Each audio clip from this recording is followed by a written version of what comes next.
privatising ACC during the 1990s for a period of almost 3 years was a disaster for injured New Zealanders.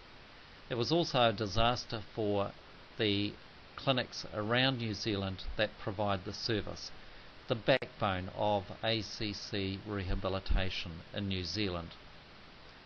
When ACC was privatised, there was a proliferation in service contracts that had to be administered by small agencies like myself.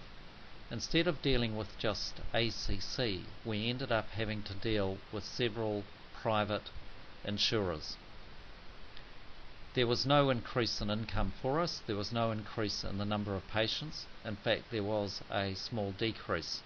However, our administrative burden absolutely soared.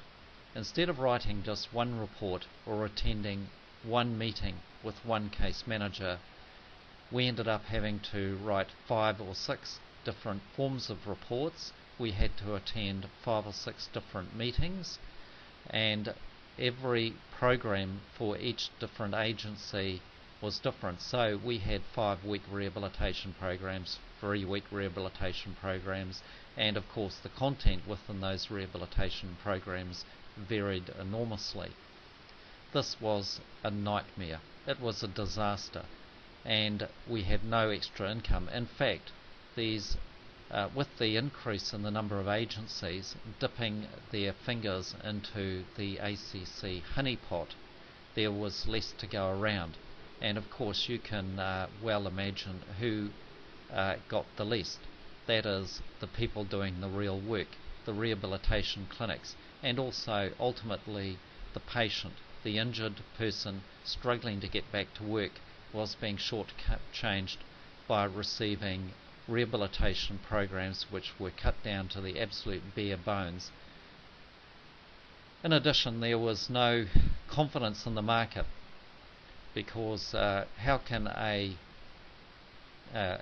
person such as myself invest in the future of my business when there is no certainty, when all we see is cost plus, and the promise that at some stage there was going to be another government, as there was, which then threw out the privatised scheme and went back to the one ACC scheme. And of course, when you get all of this toing and froing and ups and downs and uncertainty about cash flow, you don't get investment. You don't get investment in staff, you don't get investment in plant, and you certainly don't get investment in services.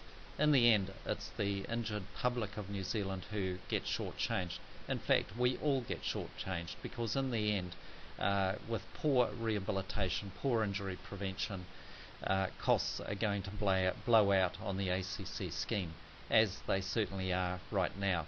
What we need is good sense, and we need certainty. We don't need to have change for the sake of change, for the sake of political point scoring. Thank you very much.